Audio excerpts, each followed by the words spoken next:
Hi guys, you're talking to Paul Pluta on the Paul Pluta and the Archie Luxury channel.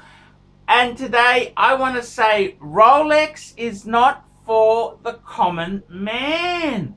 That's right guys, I want to talk to you about Rolex and how it's all changed. And this is a very interesting story, and I want to relate this to the audience. A good friend of mine was my boss at KBR, Barry was a working class guy who decided to better himself through study and hard work. He did many jobs there. He was a drafter, then he went into the IT genre. And one of the things in his personal life that he really loved, he loved quality stuff. And this all started with Barry. Barry was into Nikon cameras, the DSLRs. Barry was into quality hi-fi. Barry had a thing for cars. Barry actually owned an E-Type Jaguar. This is bought in the days where they were very affordable. He had an E-Type Series 1 3.8 coupe. Barry also, one of the things he really wanted was a Rolex. And he went to one of the Brisbane Rolex dealers, Mr. Philip Hall, and lay-byed a plastic sea dweller, 1665. Not a red one, but a white one. Okay. And Barry had a wife and a couple of daughters, and he paid it off, lay-by. And he finally reached the day when he'd paid the last payment and he got to take home his Rolex Sea Dweller. And that's what happened. Now, interestingly enough, the Rolex market now is very different. When I was a lad, I bought my first Rolex in 1990.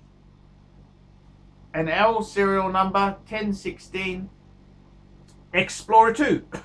Sold it in 1997 for 7,500 Aussie dollars, and I bought a President. Then I upgraded that President to a newer one with diamond dial, as you do. And then I bought and sold a number of pieces, but the Rolex which really sung to me was the Polar Explorer 2.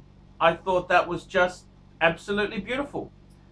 And I always had to horse trade, buy and sell, to sort of afford this sort of shit. Bit like Barry. But, I think if I had the money originally, I would have got an Explorer 2. I love that watch. Just so beautiful. So that's the watch. That's the Rolex that I have today. Now, the interesting thing is with these things is that nowadays Rolex has changed so much.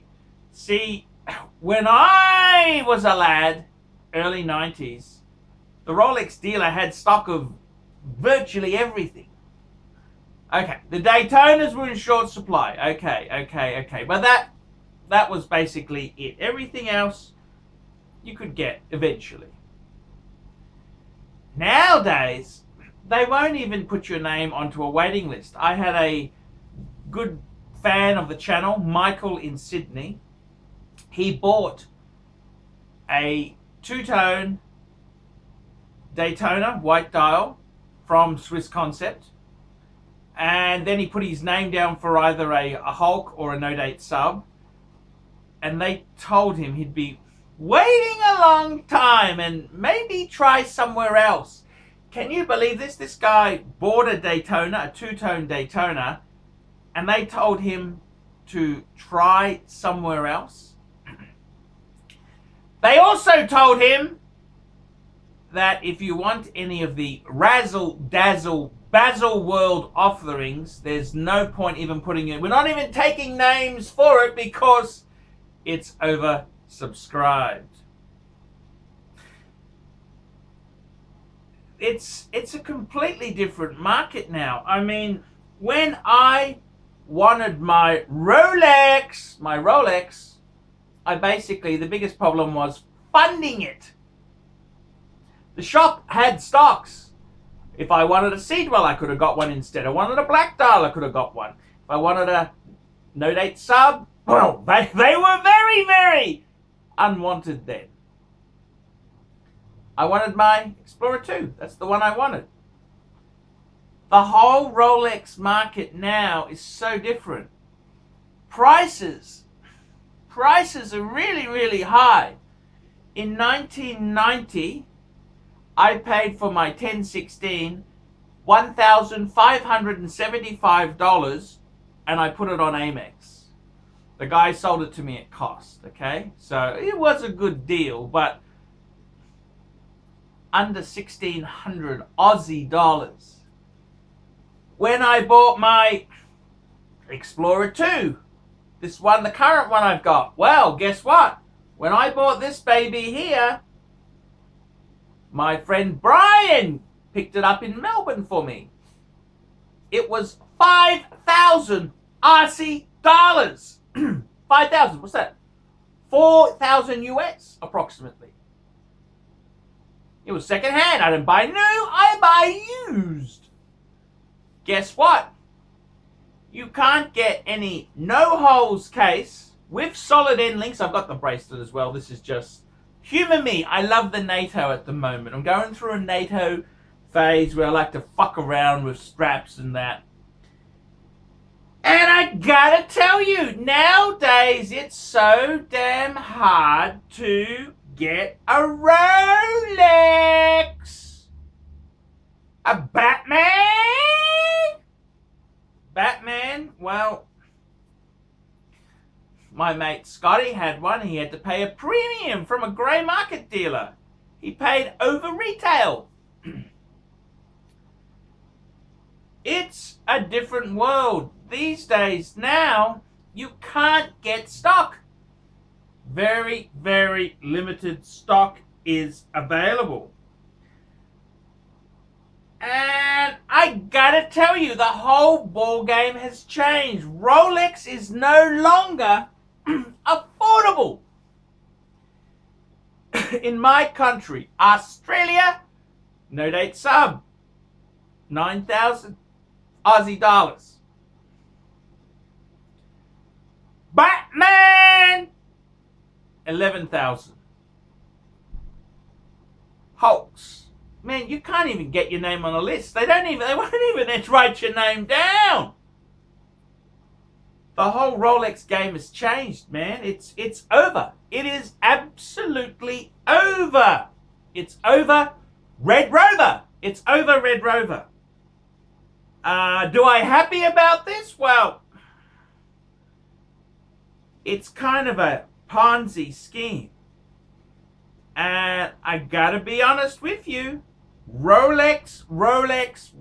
It's not for the common man anymore. I mean, Barry, my boss, Bazza, he saved hard, got himself a sea dweller. Archie, I saved hard. Well, actually, I put it on Amex. Then I realized that the green Amex, this is how green I was. The green Amex was a charge card. You had to clear it every month. Fuck! Yeah. And then, guys, I gotta tell you this. It's just, Rolex is no longer for the common man. I mean, okay, the common man has never really been able to just go there and just buy, I'll take a dozen Rolexes. It never really worked like that. But the common man, me and Bazza, we could save hard and we could get one. Now, we can't even get our name on a fucking list. This is what's happened with Rolex. It's super I don't know what to say. It's just super, super crazy. So I just want to make this video and say that the Rolexes are no longer the common man's. It's getting out of reach. It's getting out of reach with the common man. He's no longer... It's no longer happening, man. It's no longer happening. This is the reality. This is the reality. This is reality. This is the nasty, pointy end. I don't know what to say. It's just vicious. It's just vicious. It's just nasty. Rolexes aren't just something you can just get. They're very, it's hard to get yourself on the waiting list. Admittedly, Rolex does have the perfect answer in Tudor Black Bay Heritage. This is a beautiful Submariner of sorts, isn't it?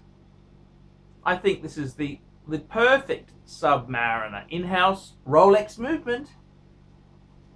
But snobbery being what it is, we all want Rolex, Rolex, Rolex, Rolex. So, my honest view out there, get one Rolex. Every man does need one, but get one good sports steel stunner. That's my advice. And then buy some other fun things. I'm Paul Pluta, discussing Rolex market. Tell me what you guys think of that.